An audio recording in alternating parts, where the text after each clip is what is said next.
Welcome, listeners, to www.ironradio.org, the website and podcast for all things strength sports and sports nutrition. With your hosts, Lonnie Lowry. Remember, Phil is like a gnarled old oak tree held together with scar tissue and bone spurs. Rob Fortney. And I'm telling you, the pain that I would suffer was beyond excruciating. And Phil Stevens. Do it, Rob. You'll kill all those nerves. Thanks for listening.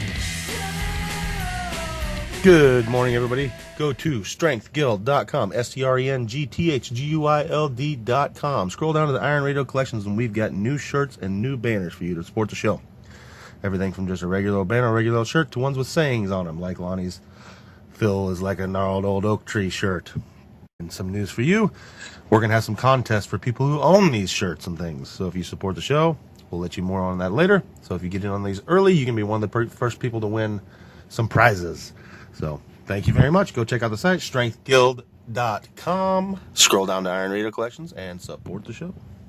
Welcome, Iron Radio listeners. This is Lonnie Lowry. I'm an exercise physiologist and a nutritionist and a guy with a nasty head cold. This is Phil Stevens. I've been battling a cold too, but not as bad as Lonnie's now. So, strength coach, powerlifter, Highland Games athlete. I run Strength Guild, and all around amazing person. So, today we got Jason Crenshaw joining us. Jason, say hi. Hey. Jason is a lifter at my gym, and he has a fairly interesting origin story, and all that. So we wanted to have him on. So, Jason, number one, let's talk about lifting in general. When did you get to start with lifting? Any sports background, stuff like that? Started lifting probably when I was a junior in high school. It was actually the summer between my junior and senior year. I had actually was diagnosed with cancer at the end of my 8th grade year and did chemotherapy up until the summer before my junior year in high school. And I remember my dad ended up taking me to Kansas City. We bought a weight set down there, and I actually still have that same weight set. And actually we put that out in our garage and used to lift out there all the time. And I remember there was a gym over in Holiday Square, and I don't even remember the name of the gym of it, but I remember working out there too, and had just kind of developed kind of a passion for it. I always wanted to try to stay in shape as much as I could. And then after having our kid, things kind of slowed down a little bit. And now that my son is quite a bit older, his freshman year in high school, he wanted to start lifting. So we started lifting together, and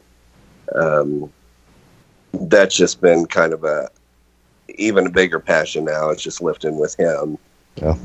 So, but I had been diagnosed with cancer, now a total of 7 times, but even while I was in nursing school, the cancer had come back in my kidney and then again in both lungs, and had always tried to stay active, lifting weights, things like that, as much as I could. Now, when I got on the chemotherapy, that was a little bit harder to do, but I know when I finished the chemo, as soon as I could get back into it, I was back into it, and trying to stay active, and actually ended up doing an alternative cancer therapy out of Canada. The last time I was diagnosed with one particular cancer, back in 95 is when I started that treatment, and actually radically changed my diet at that time. I did a lot of juicing, a lot of vegetables, actually gave up all red meat, all dairy for a year while I was doing that alternative therapy. So that was the big thing for me because I'm kind of a carnivore and I love cheese. So,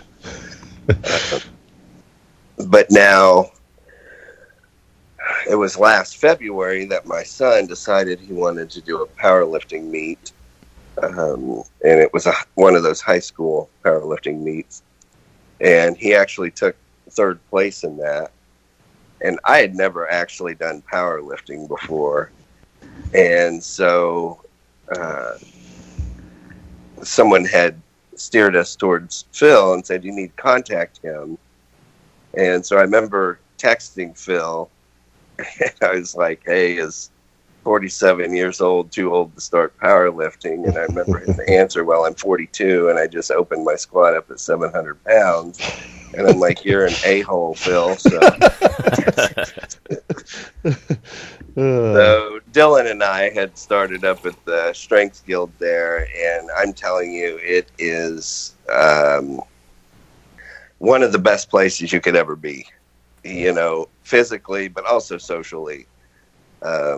Just a good bunch of people there, very encouraging, and I had never deadlifted before because I was always afraid of throwing my back out. And that is one thing I so appreciate at the guild is that, it's safety first all the way. So, but yeah. So now I do a lot of keto, low carb stuff.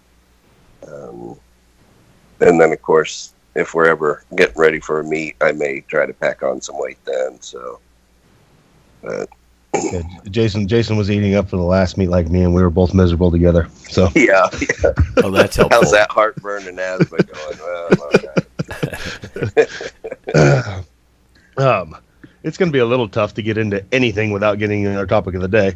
But after that, a big one I want to touch on is just that, is like passing on to the next generation. That's a big thing that's seen with you and Dylan and things like that. So I want to expand on that a little bit, is like just doing this with your son.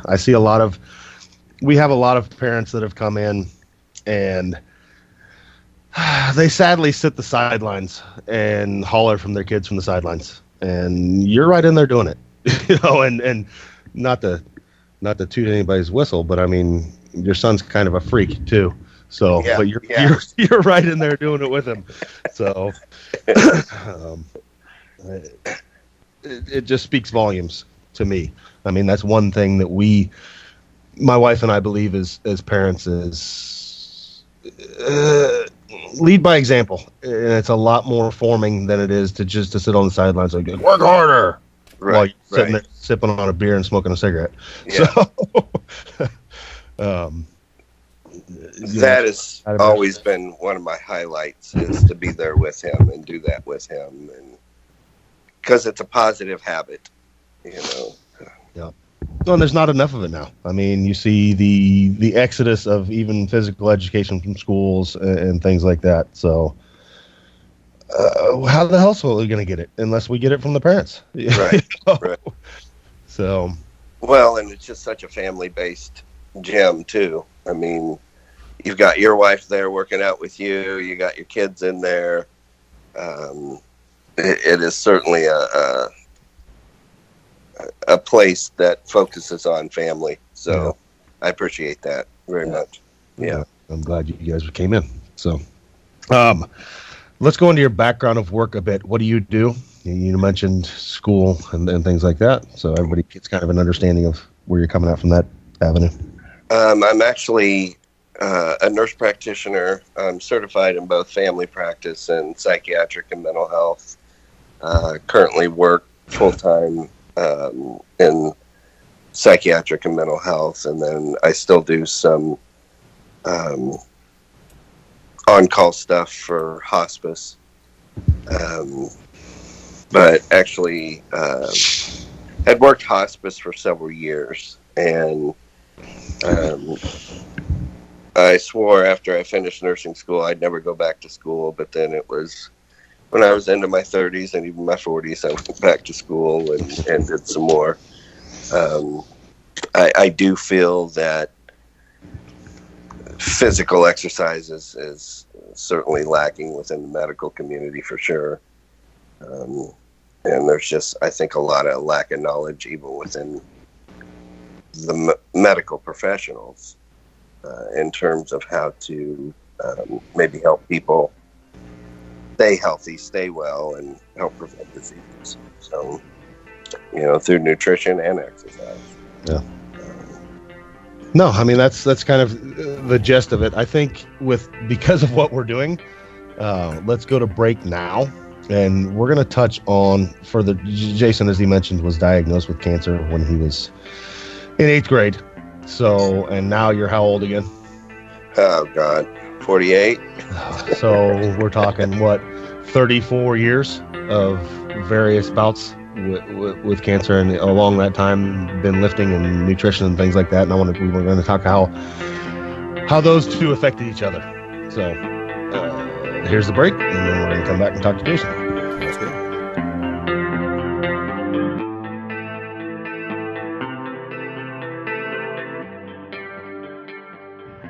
Hello there, ladies and gentlemen. Yeah, you know who this is.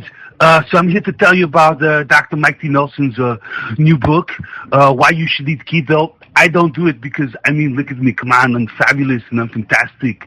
Anyway, you should text the Keto ebook, all in one word, to 44222 to receive your free copy. Do it now!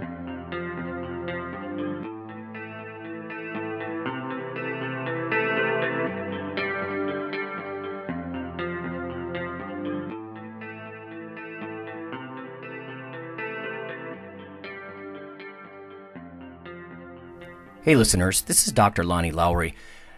If you've ever had anyone critique you on your protein intake as part of your weightlifting lifestyle, oh, you poor meathead, all that extra protein is going to rot your kidneys or weaken your bones or dehydrate you or give you gout or who knows what. There is a book available. You could simply Google CRC Press and Lowry. And what I've done is reach out to experts all over the world and create a book, a single compendium that you can hold up and say, this is why I consume extra protein. This can be very valuable when you're being quote-unquote educated by various professionals on the topic. There's an enormous amount of literature in this book on the safety, the effectiveness, how protein works in cells, the history of protein and weight trainers, much more. So again, please check out CRC Press and Protein and Lowry. You can just Google that, and I do, full disclosure, I do make a small single-digit royalty on the book, but that's not why I did it. I did it so we can all have something, our particular population, to both defend what we do and to inform our nutrition and our eating. Thanks.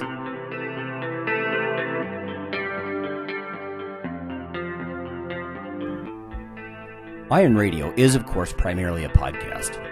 But over the years, there have been technical glitches calling for backup streaming and listeners who wanted the convenience of other sources of audio content. Toward this end, Iron Radio is now simulcast and backed up on YouTube. If needed, please search Lawnman07 or Iron Radio from within YouTube. There's not much video, but if you like to listen through YouTube on a Roku or other living room device, there you go.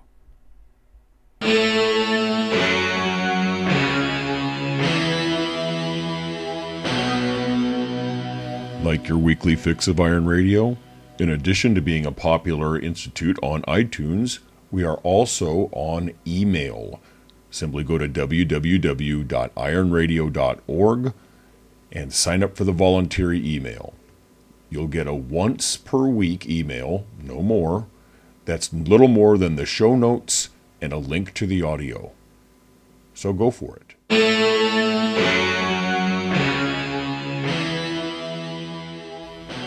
Okay, everybody, we're back. This is Phil. And again, like we said in the intro, we have Jason Crenshaw with us. Today we're going to touch on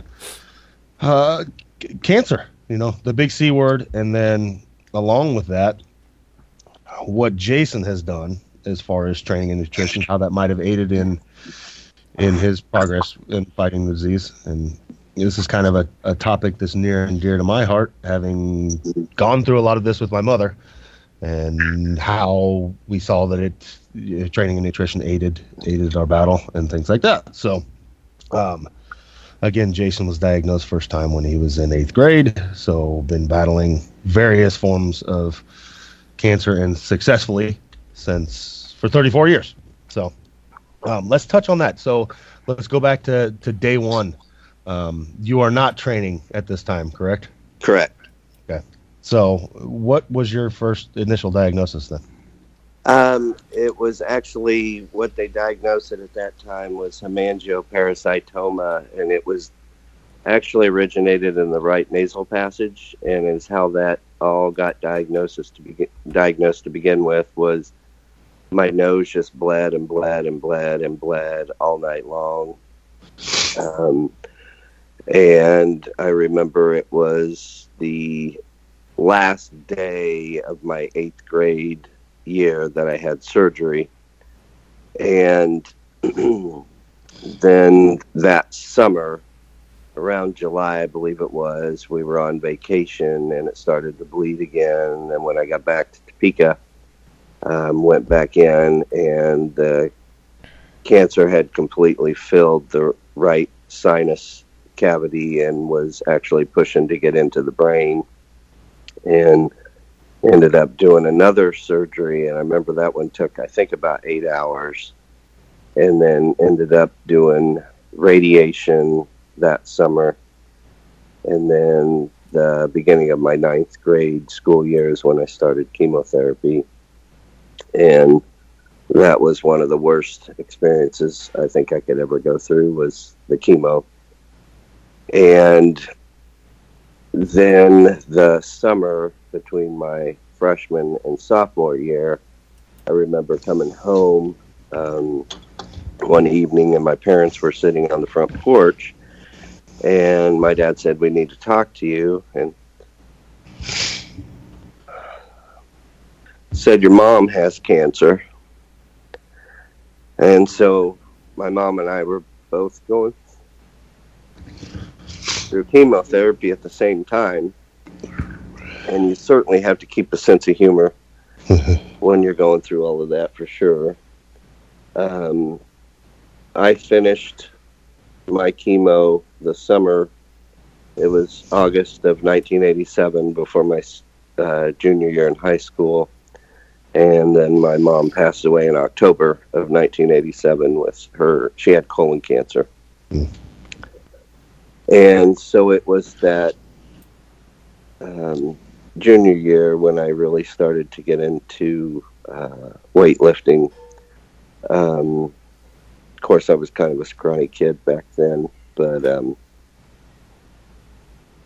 I did okay. And then it was in 1991 when I had first started nursing school. And at that time, I had been working out at the Y. And I remember having blood in my urine and going to the doctor. And at first, they just said it was kidney stones, and ended up at the hospital a couple times with that flank pain like kidney stones, but it ended up the cancer had metastasized to the kidney, so I ended up having that right kidney removed. And then it was in 93, I was back down for a routine checkup at KU Med Center, and they did a chest x-ray and then found it in the left lung, so I ended up having a portion of that lung removed, and then ended up having to make a choice to do chemo again or not. I ended up doing another year of chemo at that time, which was actually worse than the first time I did it. And then it was in 94, I was back down for another routine checkup, and they found it in the other lung. So I ended up having a piece of that lung removed. That was actually 6 days before my nursing graduation. And I remember sweating like a banshee at graduation because I was hurting so bad. And one of my buddies that I graduated with decided to give me a nice pat on the back after that graduation, and took a lot of Percocet that day. But I was pretty much told at that time when I went back down to KU Med Center that basically is what they could do is take my bone marrow out, radiate my entire body, give me a one-time dose of a drug called melphalan, which is a mustard gas, which would have put me in the hospital for 2 to 3 months, part of that in total isolation. Here I was, a new graduate out of nursing school, and I wouldn't have been able to take my state boards. So I ended up going with an alternative cancer therapy out of Quebec, which I actually ended up finding out through my stepmom's brother who was doing it, and have been cancer-free from that particular cancer ever since. There was no side effects to it. I did have to adjust my diet quite a bit. That's when I gave up all the red meat, gave up the dairy, actually for about a full year. I did a lot of juicing of a lot of vegetables, some fruits. Continued to work out. Worked out a lot. Actually ended up doing some martial arts as well. And actually ended up getting my second degree black belt in Okinawan Shorin-ryu karate. And then in 2006, they noticed I had a spot on my tongue and ended up having a third of my tongue removed at that time. Thank God I didn't have to do any more chemotherapy after that, which I probably wouldn't have done anyways. And then most recently, I just had a basal cell carcinoma removed off my nose, probably, which was just from the radiation that I'd had from the cancer back in the 80s. But I truly believe that exercise and nutrition is so necessary for people, ultimately just for the prevention of things to even happen. If you even look at breast cancer, exercise is one of the most effective ways of preventing breast cancer in women. We just unfortunately live in a society where that's not really taught or encouraged so much, especially within the medical community. I think shame on them for that. But the powerlifting has really become a big passion of mine. Well, over this last year, I guess I love it in the fact that I thought that this is something I would never, ever be able to do. And to see some of the other folks at the gym who are even older than I am that are in there doing it. Think of Nan, who's lost, I don't know how much weight she's lost, but went off her diabetes medicine, and has certainly added years to her life because of that. And I appreciate Phil. And all there is in there. So let's get further into the. So I know from my bouts with my mother and things like that. Let's talk more about just the training and nutrition as far as it goes. Like with my mother, the initial diagnosis was, hey, you've got 6 months to a year to live. So what did we do? You can either sit down and take that and just hope for the best, or you can get up and fight. And a big thing we did was, okay, well, we're going to get out and walk. We're going to get out and train. We're going to get out and change our diet. We're going to get this and that. And initially, the biggest thing that came when round 2 of that came is the doctors flat out told me the reason she made it through the next round was because she was strong enough to live through the next round, just from training. And that's a big part of it. You see people get beat down through the chemo and the radiation and this and that just because it takes so much out of you, and they didn't have that much to give. Right. Exactly. They didn't have it left. So I mean, one of the reasons that we lasted 5 years was just being strong enough to do it. I don't think a lot of people realize that haven't been through it, how much just the treatment kicks your ass maybe more than the disease. Oh gosh, yeah, yes. So, can you speak on that? And where and when did the lifting and things, do you think, did you really start noticing benefit, and how did it benefit? Well, I just think even from the get-go, as a junior in high school, making that habit, and having that habit ingrained in me for when I was older, which is why I think it's important kids get involved in some kind of exercise, whatever that may be, whether it's sports or lifting or whatever. But I think I just remember being at the gym after I was diagnosed with the kidney cancer, and one of the guys at the gym asking me, he said, do you think that the lifting has helped keep you alive? And I said, yes, I have. Yeah. I do believe that. I mean, if nothing else, you get endorphins released. It decreases your stress, which decreases your cortisol levels, which helps your immune system. There's just so much benefit to it. And just the fact of, like you were saying, Phil, physically, people have to be at a point to where they can even tolerate treatment. Yeah. Because there's a lot of people that can't even do the treatment because they're not physically capable of doing it. Yeah. Which, yeah, I do think sometimes the treatments are harder than the disease itself. So,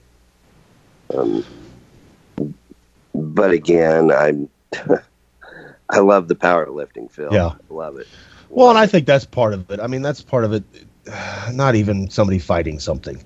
Part of what I try and preach in lifting is find what you like. Mm-hmm. And if that's powerlifting, if that's Olympic weightlifting, if that's bodybuilding, it doesn't matter. If you find something, your sect of fitness that you are passionate about, you're going to do something that you're passionate about much harder than you are something you don't, that you're not. So, and that's the beauty with exercise. There's so many things to do. Even, for God's sakes, we don't preach it a lot, but even running. If running is your thing, do it. Go do it. And that's my goal with every client that walks in the door. Of course, I'm jaded towards strength sports, and I love them myself. But if that's not your thing, I'm going to help you find it. Right. Let's find what turns you on, and go there. I've had people that I know should be powerlifters, like anatomically, genetically, they are matched for that sport, but somewhere in their wiring in their brain, they do not enjoy it. I'm not going to force them to stay there. Let's go towards something you love. Yeah. So, I mean, even that, like you said, the endorphins from that, the enjoyment of it. I mean, we're meant to move as humans. Well, and a big part of that's lost now. Yeah. Yeah. Well, and I think a lot of people can have every excuse under the sun of why they're not doing it. Yeah. But I even think of you, Phil. Come on, you've had a hip replacement. Yeah. And you're still squatting over 700 pounds. Yeah. And that was a big one. I just mentioned something about that on social media yesterday. It's coming through those adversities and saying, fuck you, man, I got this. I'm going to do it because I love it, and that's okay. Yeah. So, I mean, we got the fitness thing, and let's get into the training and nutrition. So from your aspect, somebody who's been through this more times than I've known anybody, if you had 5 tips for somebody to avoid cancer or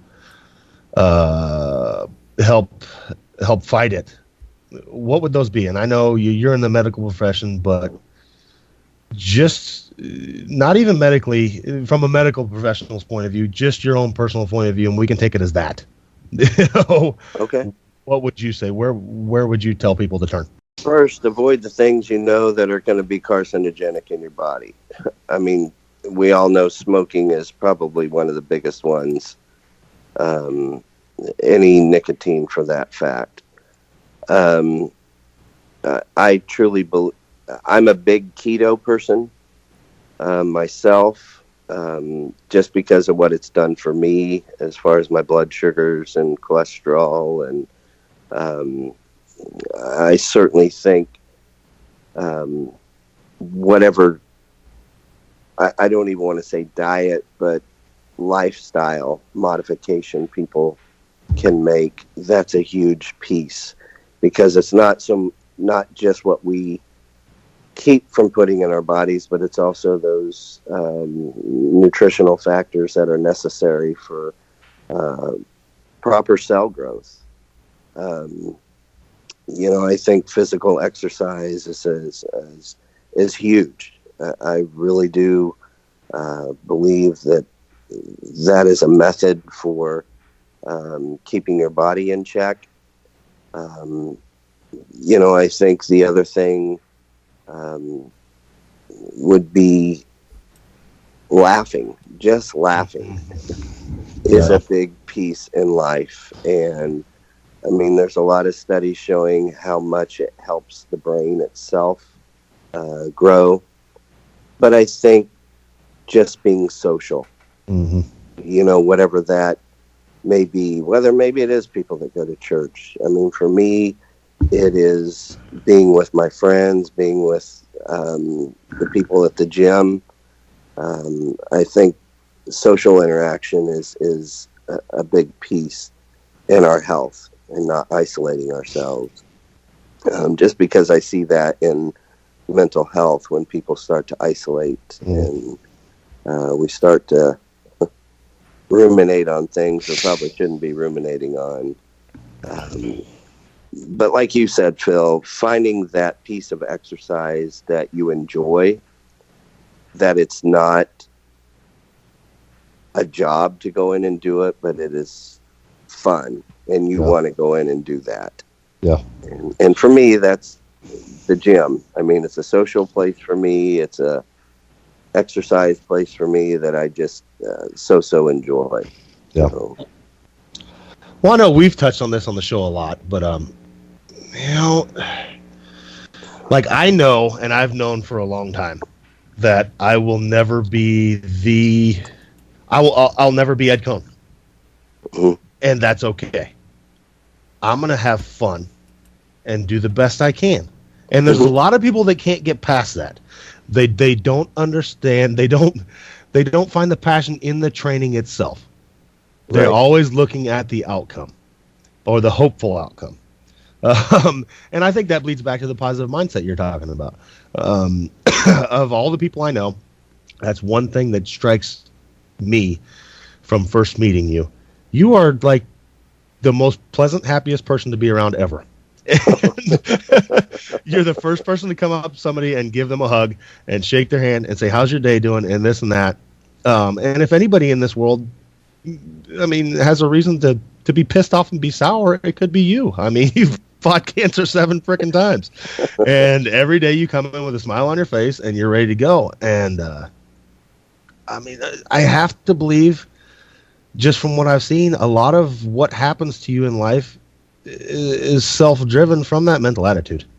I mean, if you serve yourself up a plate of apples or a plate of dog shit, you're going to get what you're serving out. Exactly. So, if that makes any sense. So, yeah, and I mean, coming through anything, just life in general. If you're coming at it from a negative attitude, you're probably going to get a bunch of shit back.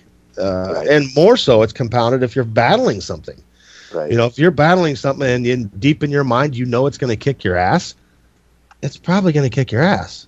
Right. And that's the same way I relate that back to lifting. And that's what I tell people all the time in the gym. Don't take the lift. Your head's not behind. Right. Because it's going to beat you. You have to get your headspace somewhere positive to where, there's no doubt in your mind, I got this shit. I'm going to take it. I'm going to win. Like you were saying, I know I'm never going to be the strongest person that ever goes in that gym, but I know I'm stronger today than I was a year ago when I started there. Yes. Yeah, exactly. And that's where everybody messes up. And that's where, like your friend we were talking about before the show, I think, like, oh, I'm not strong enough to go to the gym. that's the whole point. That's the whole point in going to the gym. Right. And I think a lot of people scare themselves away from this stuff for that fact, and they don't realize that if they just do it, they're going to end up further than they ever will. Right. They ever without doing it. And they'll probably find some kind of passion and joy in it, especially if they connect themselves to a group like we have. Right. Exactly. So, and then you have the social aspect too. Lonnie, you have anything you want to add in right now? Well, I mean, I try to look at everything as I get older from like a biopsychosocial perspective. I sound like the World Health Organization, but to me, that's what I think that bodybuilding and powerlifting training does. There's a clear, you almost might say spiritual type, bolstering psychological component to that kind of stuff. Part of that is literally biological, because like the endocannabinoid system and exercise being naturally anti-carcinogenic, in different ways. And I know there's different types of cancers and stuff. I was curious about the choices for nutrition, because when you look at different websites for cancer nutrition, I mean, obviously there's going to be some standards of practice. Things are like, they're going to monitor it, signs and symptoms, including like loss of muscle mass and stuff like that. Or, there's going to be food safety issues or all kinds of chemo side effects and appetite and all these kinds of interdisciplinary things. But why the choice for like no dairy, no meat? I mean, if you go to certain websites like Stanford Health, they'll talk about actually eat high-calorie food. You got to keep up your weight, and other people are like, no, focus on the fruit and veg. And again, because of the individualized thing, I'm just curious as to even the keto, the choices with that kind of stuff, which I really think is emerging. But what are your thoughts on why you chose the nutritional and the, not just alternative therapies, but even just like the adjunct therapies and stuff? Because you're an educated guy, right, in this area. So, that was back when I did that treatment. That was their recommendation. It was avoid dairy products, avoid the red meat. The other thing was to not take in excessive vitamin B12, because the theory with that was it tended to cause their theory was it tended to cause cancer cells to metastasize with high levels of B12. And then the other thing was vitamin E, not to take in excessive vitamin E, because they said that could create a coating around the cancer to prevent your body from fighting it off. Because the treatment that I did, it was actually an injection you did in the inguinal lymph node, and you did it every day. I did it for about 9 months every day. It was a 21-day cycle. And the theory was that the cancer cells want to take nitrogen from your body. And to do that, it's got to put your immune system to sleep. So it sent out what's called co-cancerogenic K factor to put your immune system to sleep. Well, this 714X is what it's called. That's what I did. The theory with that was it contained nitrogen, camphor, which was you inject it into the inguinal lymph node. That's a primary route for cancer cells to metastasize. That the cancer would get exactly what it wanted, so it wouldn't put your immune system to sleep. And then it had some bile salts in it to help liquefy the lymph system, because anytime you get sick, your lymphatic system just gets real goopy and can't get rid of toxins. So as far as giving up the red meat, the dairy, I didn't take any additional vitamin E or B12 at that time. That was the reasoning with that. As far as the keto that I do now, first and foremost, I was always running borderline diabetic anyways. So by getting rid of the carbs, I got rid of secreting insulin. And since insulin is a growth factor, the insulin itself could actually cause cancer cells to grow because of that growth factor with that. But ultimately, I lose a lot of weight when I do the keto. I drop my cholesterol, I drop my blood sugars, and that's one of the biggest reasons I do the keto. Yeah. So and it's been effective for me. It doesn't hurt your lifting at all? Because I got to think that maintaining lots of muscle mass, that's not just pretty or functional from a metabolic standpoint. That's going to make you robust, right? Fighting future, episodes or whatever. Mm-hmm. Right.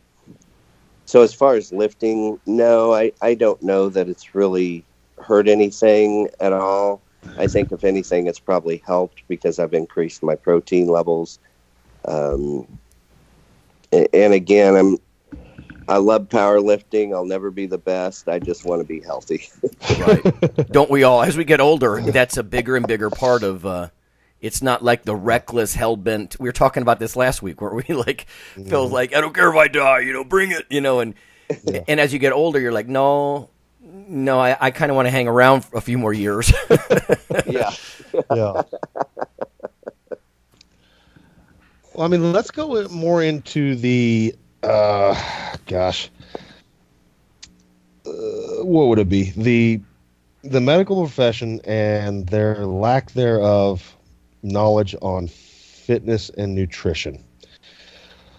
Because, I mean, one of the big things, again, I'm going to go back to my personal stories and experiences with cancer. But one of the big ones was the medical profession is good at pushing treatments and drugs. Yep. So one of the first things I did was let's study everything we can do as far as curing this on our own or preventing it. And which led me to LEF, Life Extensions Foundation, and I still have this paper. There's tons of things I read up. And I met with my mother's oncologist, and I had a list of stuff, and I said, it says do this. And part of that was going low carb, avoiding sugars, high doses of melatonin while you're on radiation therapy, and blah, blah, blah, blah, blah. And at first, this guy would not even listen to me. Mm-hmm. And there was also exercise, and there's a whole list of things. I don't remember them all. I don't have them in front of me, but it was all to do with fitness and nutrition and vitamins and things like that. And he would not bat his eye, would not even recognize that I was saying something. He just kept changing the subject to what he was talking about, and I kept fighting it. And then finally, we get into the hallway, and he pulls me aside and he said, "Off the record?" I was like, "Yes." He said, "Do everything that you have on that paper." Why? My question to this day still is, why won't they even recognize that, and why do we have to go off the record to even talk about that? Well, I mean, so the gentleman who was helping me get the 714X out of Quebec, he was actually out of Rochester, New York. He was actually ended up getting thrown in prison for 1 year and 1 day.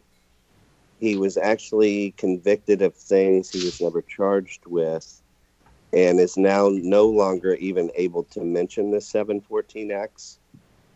I know, of course, the FDA, they rated his stuff. They have my records. They have everybody's records that he was helping. And I even had one particular oncologist at KU Med who he could not recommend it to people because it wasn't approved treatment. But he would actually have patients call me who either the chemo was not effective or they were not wanting to do the chemo. Mm-hmm. But he was from India, so he had seen other practices, medical practices. And he was the only oncologist, the only physician who backed up my decision to do an alternative therapy. And I remember it was a year after I had been I did that treatment that I asked him, I said, would you have expected the cancer to be back by now? He said 90% yes, 10% we just don't know. Yeah. Because my cancers were getting closer and closer together when they were reoccurring. And, here it is 35 years later. Yeah. Still breathing. So the body is capable of healing itself. It does it all the time. It's just a matter of doing the right things. And certainly nutrition is key to that. You know, guys, there are obviously standards of practice in medical nutrition therapy for oncology, right? I mean, from monitoring to, I mean, just everything, right? In fact, they have different levels from simply competent all the way through expert. But that doesn't mean that all the physicians are aware of those or working with them, or you have an experienced dietitian, or for me, even the advances in science, right? From whether it's again, the really low carb thing. I mean, I would take a really hard look at keto, at the time that I'm eventually diagnosed with something, just because it's, to the point about less insulin, less growth factors. I mean, all that kind of stuff. It just makes so much sense. Not to mention, we've had Fred Hatfield on the show, right? And just from anecdotal point of view, completely buys into that concept of that's how he turned things around and stuff like that. So, and obviously there's going to be stuff coming down the pike too, like these personalized immunotherapies and stuff. Watch the next 10 years. You're going to see huge advances in this stuff. And hopefully people won't have to endure the hideous side effects of chemo as much, Right. and stuff like that. But, I mean, I guess my point is, let's ignore cancer even. Why is there such a disconnect in the medical field as far as something as simple as nutrition and exercise? Because we know how preventative it can be. Yeah. Well, you know That's what? I mean, question. you guys, this is total my bias, right? And I mean, we can see what everybody thinks here, but because I mean, I agree with everybody wholeheartedly. I think exercise and nutrition plays a bigger role than most people are aware of, or that certain authorities would want to acknowledge, because, Phil is making a monthly membership off of that, but Big Pharma really isn't getting any kind of cut, right? And so again, that's almost conspiracy theory kind of thing, but when you got your life in your hands, ain't nobody got time for that kind of conspiracy theory crap. Yeah. You know what I mean? As far as who's going to make money, is it better just to treat something? Are cures actually not financially wise to these companies? Like, they rather treat things than cure them? Yeah. I know this sounds like a lot of conspiracy, but my bias is that's why you see exercise and the power of resistance training and stuff like that. It's not going to get the attention it probably deserves, because there's not a lot of money to be made out of that in comparison to some of the other expensive treatments they can roll out. Mm-hmm. I agree with that 100%. When I did that alternative therapy, I spent about $3,000 total for all that 9 months. When I did the chemotherapy, it was about, I think each treatment that I did, and I did 12 of them, was about $18,000 each. And that didn't include going back in for neutropenia and low blood counts, which was about another $8,000. And that happened 10 out of the 12 times I did the chemo. So, I mean, it's big business, and I don't think it's conspiracy theory by any means. I think it is truly big business, and more and more drug companies were jumping on the bandwagon with chemotherapy drugs, and I do think they want to treat it. I don't know so much about the cure part of it, but as long as we can treat it, make money, I do believe it. Yeah. So nutrition and exercise is such a easy and cost-effective way to even prevent these things from happening. Because God forbid you get diagnosed with something, it's so much better when you never get diagnosed with it. Yeah, and that's where I'm getting at. I was like, why is it then at this day and age, let's leave oncologists and specialists out of this. That's their job. Their job is to battle those things. Mm-hmm. From a general practitioner point of view, for God's sakes, they should have an understanding of general health. Yeah, and they don't. They just don't. They seem ignorant to the simple benefits of eating good food and being active. Right. And most of the medical professionals don't even practice that themselves. Yeah. So I don't know. That's just that's a frustrating part for me. I mean, God, I go to my ortho. I'm a smart dude as far as training goes.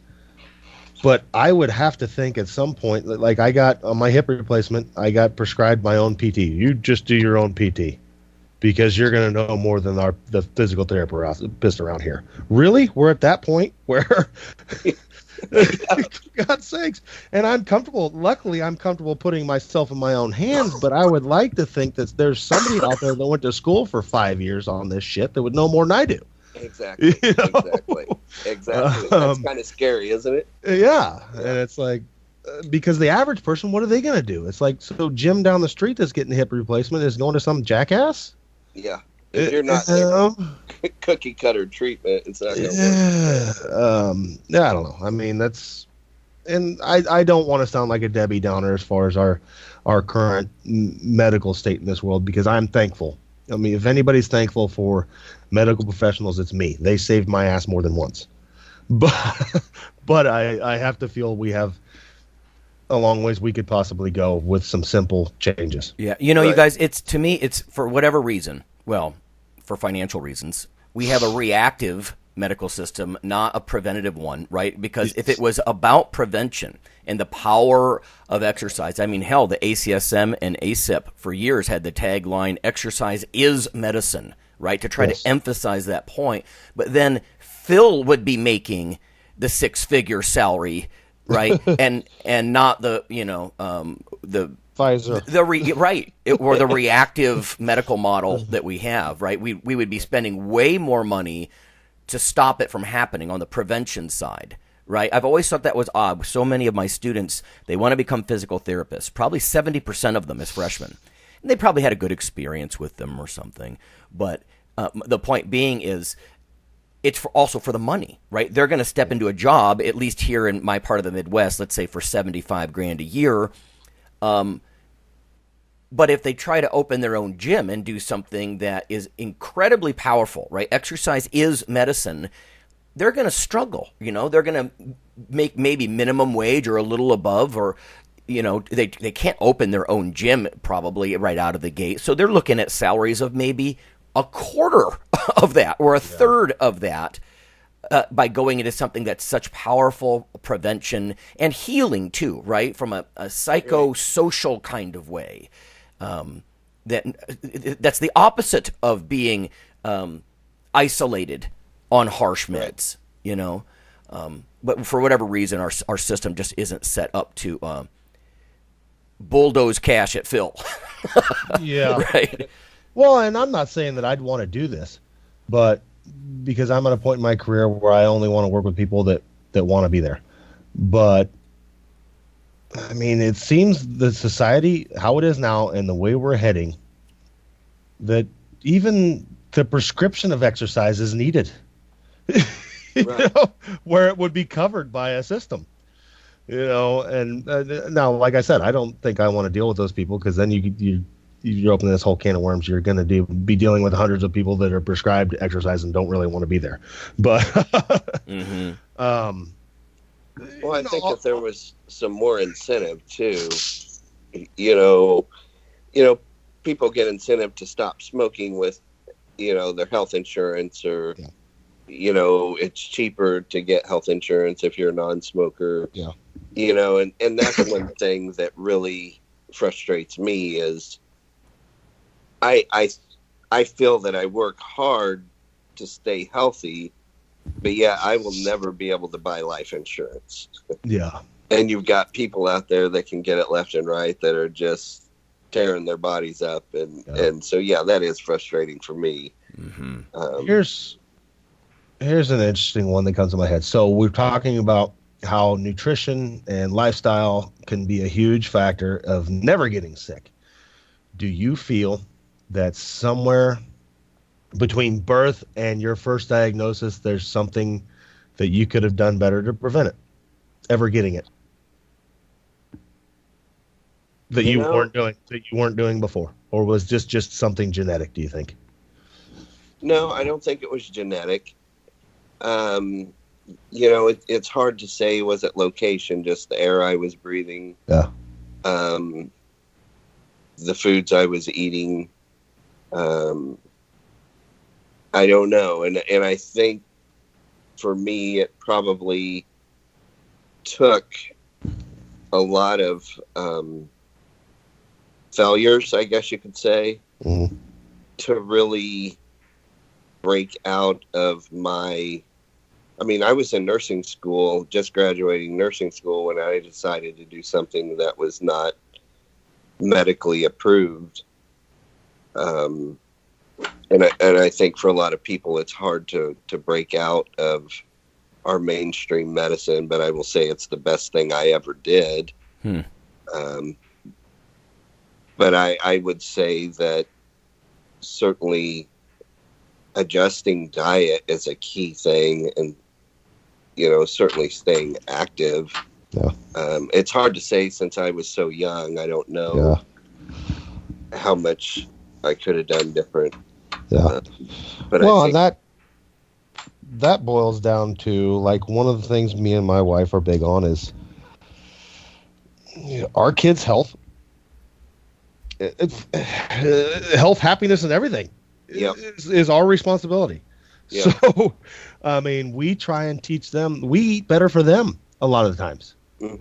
And that's, God, I hate to say it, but I mean, a lot of that's gone. The day of the family meal is gone. The day of your parents helping you with homework is gone. It's like, even with what you do with your son, we don't see that a lot anymore. Right. You know, hey, I'm going to go with my kid to the gym. Parenting. Parenting now is largely left to devices and things like that. And it's whatever eats, whatever convenient. I mean, ever since the advent of the TV dinner. So that's basically what I'm saying is I don't want to try and put this whole show into us looking down on the medical profession, because not. Well, I think everybody ultimately has our health. Yes, ultimately our responsibility. The responsibility for self comes into your own hands first. To eat healthy and to exercise. It's not our medical field's profession to tell you you should do this. You should fucking know. Well, educate yourself.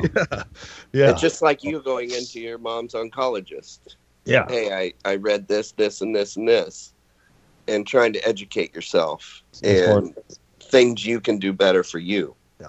So I think that's the beauty of powerlifting, bodybuilding kinds of things, is that, or your dietary choices, is you grab the steering wheel. You get to have some, just like educating yourself and being part of your medical treatment discussions with your doctor or whatever. This is just a huge way to empower a person to grab the steering wheel, damn it, and this isn't wishful thinking, and do something that's really going to help. Guaranteed on some level, psychosocial, it's going to help, cancer or otherwise, So, all right, I think that's good. Cool. So, thanks for joining us, man. Thank you for joining us. Well, thanks for having me.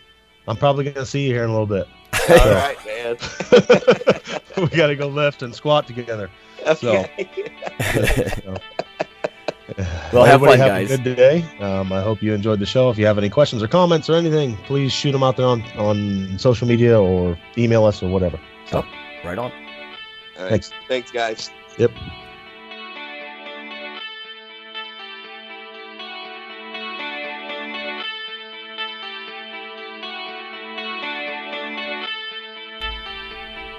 Hey listeners, have you seen the store at IronRadio.org?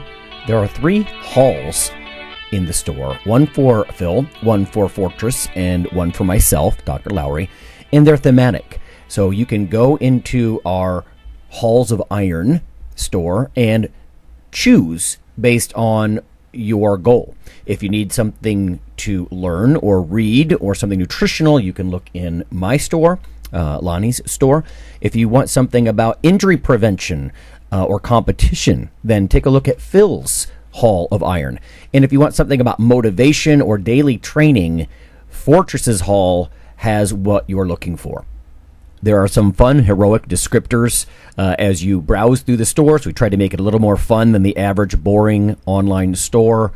And whether you're a novice lifter or someone more experienced, you can take heart that you're not wasting your time.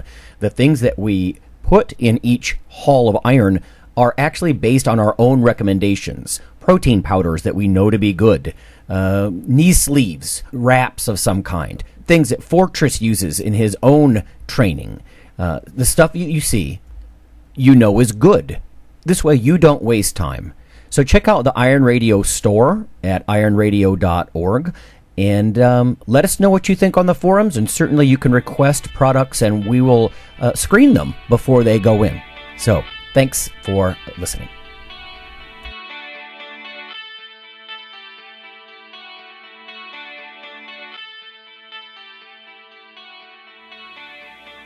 Iron Radio is accepting donations.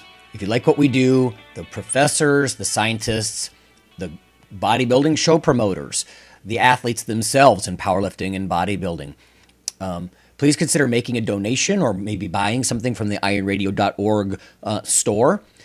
We also are accepting supporting members. So for $4 a month, which is frankly less than the bank sneaks out of your account in fees, you can step up and support a form of sort of public radio for the bodybuilding and powerlifting and strength community. The Iron Radio podcast and all of the audio on ironradio.org is for informational purposes only. If you're interested in starting a diet or exercise program, it's important to check with your physician. Also seek the help of registered dietitians, athletic trainers, and qualified exercise physiologists in order to make the progress that you need.